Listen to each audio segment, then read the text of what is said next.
Hello everyone, Radhe Radhe. कैसे आप सब? तो स्वागत है आप सभी के एकता के ब्लॉग्स में दोस्तों। तो अभी जस्ट हम नहा के खाना खाए हैं और पूजा करके अभी आए। तो आज वैसे भी मेरे गांव में, मेरे पड़ोस में ही गृह प्रवेश है, तो सब लोग पूजा में गए थे। मैं भी जाने वाली थी, फिर मैं सोची कि नहीं, अच्छा नहीं लगेगा। अभी तो मेरी सासू माँ है, वो जा ही रही है, तो मुझे अच्छा नहीं लगता है अभी जाना। वो लोग मुझे भी बोले थे हालांकि कि रेडी रहने के लिए, भाभी चलिएगा अभी, लेकिन अच्छा नहीं लगता है ना जब सास जाने वाली है ही हर जगह। तो मेरा निकलना मुझे अच्छा भी नहीं लगता, किसी के घर जाना आना। तो बस वही अभी सब लोग आए हैं पूजा में से, अच्छा लगता है जल भरी देखने में। तो आज नहीं, कल परसों 6 तारीख को मेरे गांव में एक लड़की का शादी है। तो हालांकि मैं इतना उनको जानती नहीं हूँ, लेकिन गांव की हैं। तो जहाँ तक हो सकता है मैं किसी किसी के शादी में, हर किसी की नहीं, क्योंकि ये हर किसी को आप अगर आप ऐसे करेंगे तो उनके ईगो को ठेस पहुँचेगा। उनको लगेगा कि मुझे क्या समझ के दे रही नहीं दे रही है। तो इसलिए, लेकिन जो लोग थोड़ा, भगवान उनको थोड़ा होता है ना, कमज़ोर बनाए हैं हर चीज़ से, तो उनकी शादी में, या फिर जो लोग इस चीज़ को समझ सकते हैं कि मैं अपनी श्रद्धा से खुशी से उनको दे रही हूँ, उनको उनकी लड़की की शादी में मैं, मेरे से जितना हो पाता है, कन्यादान के मतलब होता है ना, कन्यादान बहुत बड़ा दान होता है। और ये एक तरह का मतलब कहते हैं ना, पुण्य के समान होता है।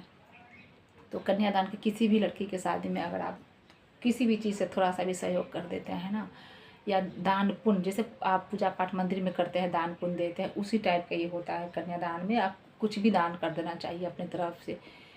तो हालांकि मेरी तो बेटी है नहीं तो मैं अभी तक ना भी कुछ तो 10 लड़कियों के शादी में अपने गांव में साड़ी और कपड़े, मतलब जो भी मेरे से हो पाता है मैं उनको देती हूँ। बेशक मेरे पास कुछ है नहीं है, उससे मुझे बहस नहीं है, लेकिन मेरे पास जो भी रहता है मैं उसमें से ही उनको देती हूँ। वैसे भी मैं तो साड़ी पहनती हूँ नहीं, तो मुझे लगता है कि फालतू में ऐसे साड़ी रखने से अच्छा है किसी की शादी में, लड़की की शादी में, कन्यादान में भागीदार बन जाना चाहिए।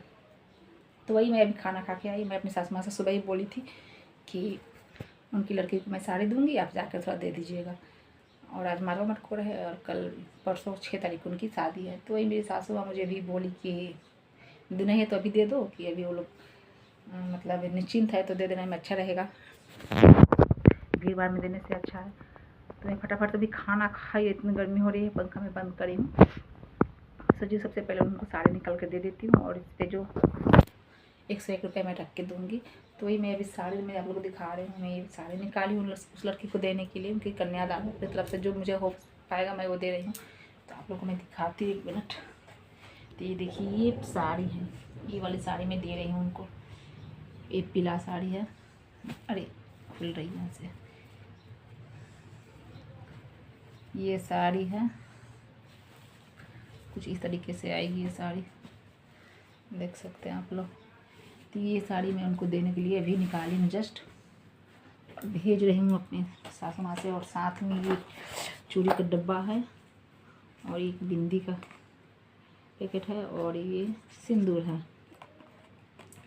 तो यही, और इस पर मैं 101 रुपये रख दे के और दे देती हूँ उनको, अभी जाकर दे देंगी।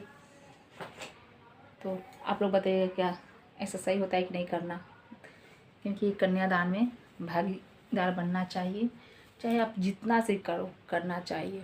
मैं अपने आस पड़ोस में भी मतलब जो कि मेरे घर से पास में सटे हैं, उनको भी मैं शादी में दी हूँ।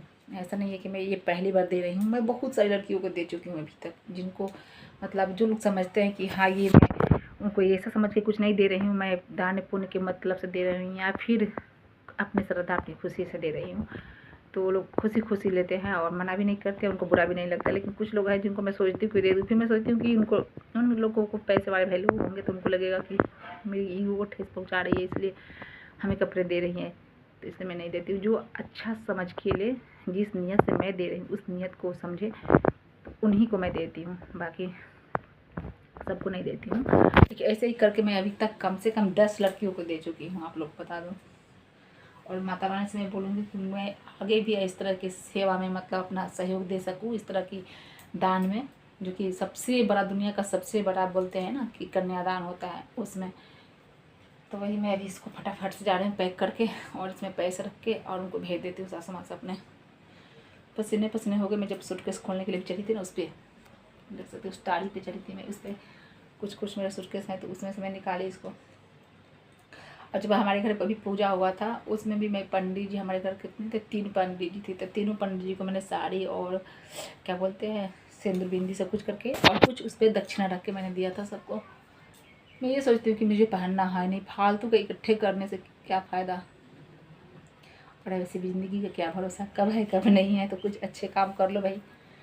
पता नहीं किस जुर्म की सज़ा भगवान देते हैं ऐसे, मतलब मुझे तो थोड़ी तो पाप कटे, क्योंकि बहुत सारे लोग पुण्य वाले लोग भरे हुए हैं, तो उनको तो ऐसे दान पुण्य की आवश्यकता नहीं है, लेकिन मुझे है, क्योंकि मैंने भी पाप कर रखा है, जिसकी नतीजा मैं भुगत रही हूँ कि 3 साल से मेरे पति बीमार हैं, साथ में मुझे भी मेरी भी स्वास्थ्य सही नहीं चल रही है अभी, और हर तरह से मैं सोचती हूँ। मायका का वही हाल है मेरा, भाई मम्मी बहुत कुछ है जो मैं क्या ही बताऊँ, बहुत कुछ इमोशनल पल है जिसको मैं शेयर नहीं कर सकती, उसको इसके अंदर दबा के ही रखना पड़ता है, शेयर नहीं करने वाले, क्योंकि अगर आप किसी से शेयर करते हैं तो उस समय तो आपकी बातें वो मज़े लेकर सुनेंगे, फिर आपके हटते ही दूसरे किसी से उस बात में मिर्च मसाला लगाना स्टार्ट, तो क्या ही फ़ायदा किसी से शेयर करने से, किसी से शेयर नहीं करना चाहिए। आजकल के ज़माना यही है कि आप अपने मन की बात किसी से शेयर मत, किसी से भी नहीं, चाहे कोई कितना ही अपना हो, क्योंकि मैं देख चुकी हूँ, मैं सबको अपना मान के अपना हर कुछ उनके साथ शेयर कर देती, छोटी छोटी बात भी, लेकिन होता है ना ज़बरदस्ती किसी से आप कुछ नहीं करवा सकते हैं। तो चलिए बस यही सब कुछ है,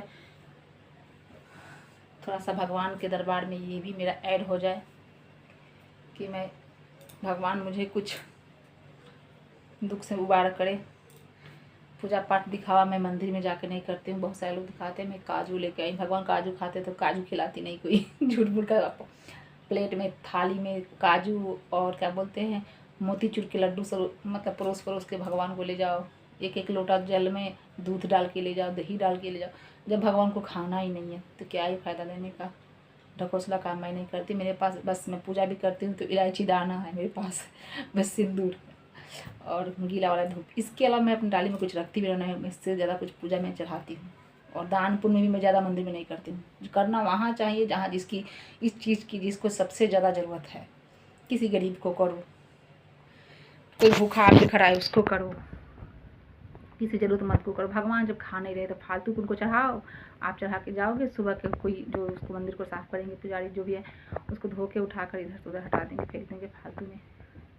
तो गरीब को खिलाओ, भूखे को खिलाओ, ज़रूरतमंद को खिलाओ, वो पूजा है। दिखावा वाला पूजा नहीं कि मैं काजू खिलाती हूँ, काजू कतली खिलाती हूँ, मैं मुनाफा खिलाती हूँ, मैं मोतीचूर के लड्डू खिलाती हूँ, ये सब कुछ नहीं होता है। जिनको खिलाना है जो भूखे हैं उनको खिलाइए, भगवान भूखे नहीं है आपके काजू और पास्ता बादाम मुनाफा और मोतीचूर की लड्डू की। भगवान को भाव चाहिए, नीयत साफ रखना चाहिए किसी के प्रति, दूसरों के प्रति मत सोचो उसका ऐसा हो जाए, कुछ बुरा हो जाए, भगवान करे उसको बिगड़ जाए, भगवान करे उसको एक्सीडेंट हुआ है तो उधर मर क्यों नहीं गया, वो अपने कर्मों की सज़ा भुगत रहा है, वो अपने कर्मों की सज़ा भुगत रही है। सज़ा सबको मिलती है, बारी बारी से मिलती है, सबकी वक्त वक्त आने पे मिलती है। माधव यहाँ सज़ा सबको देते हैं, तो ज़्यादा टांग उठा करके नहीं किसी की चुगली करनी चाहिए, नहीं किसी की दुखों का वक्त का मजाक उड़ाना चाहिए। 2 लोग मिल गई, 2 चुगली और बस उनकी चुगली, तीसरे की चुगली चालू, और उसके बाद चुगली करने के 1 घंटे बाद नहा धोआ कर मंदिर में जाओ पूजा करने। ये कुछ नहीं होगा। सब अभी तो लग रहा है कि हम बहुत आगे जा रहे हैं, बहुत अच्छे हैं सब चीज़ से, हमारे घर में नौकरी चाकरी पैसे धन दौलत की कोई कमी नहीं है, लेकिन हिसाब होगा। है तो अच्छा है, उसको संजो कर रखिए भाई, किसी को नीचा मत समझिए, किसी को अपने आप से उसको तुलना मत करिए कि मेरा उसका क्या मुकाबला, मेरी कानी अंगुली के बराबर कोई नहीं है, मेरी कानी अंगुली के पैर के बराबर नहीं है कोई, मेरे ऐसे वैसे चीज़ के बराबर कोई नहीं है। बराबर वक्त करता है भगवान, करते हैं तुम नहीं। तो वक्त आने पे सबकी हिसाब ऊपर वाले करते हैं। शरीर अभी चल रहा है तो अकड़ है, ये शरीर जब थोड़े लूज आ जाएंगे या कुछ ऐसा भगवान का चमत्कार कि 1 मिनट में कब क्या किसके साथ हो जाए कोई नहीं जानता है। तो ज़्यादा घमंड नहीं, घमंड को अंदर रखो, सही है। तो चलिए, मेरा भी दिमाग है थोड़ा सा हो जाता है, ज़्यादा सुन समझ के थोड़ा सा निकल जाता है जुबान से। तो मिलते हैं आप लोगों से अपने नेक्स्ट व्लॉग में। अगर किसी को मेरी बात की बुरा लगे तो उनसे मैं माफ़ी मांगती हूँ, और बाकी किसी को मेरी बात अच्छा लगे तो बढ़िया है, और बुरा लगे तो क्या करोगे, पीठ पीछे तो गाली दोगे। इससे ज़्यादा कुछ करने की औकात नहीं है तुम्हें, ठीक है ना। Good bye, Radhe Radhe ji.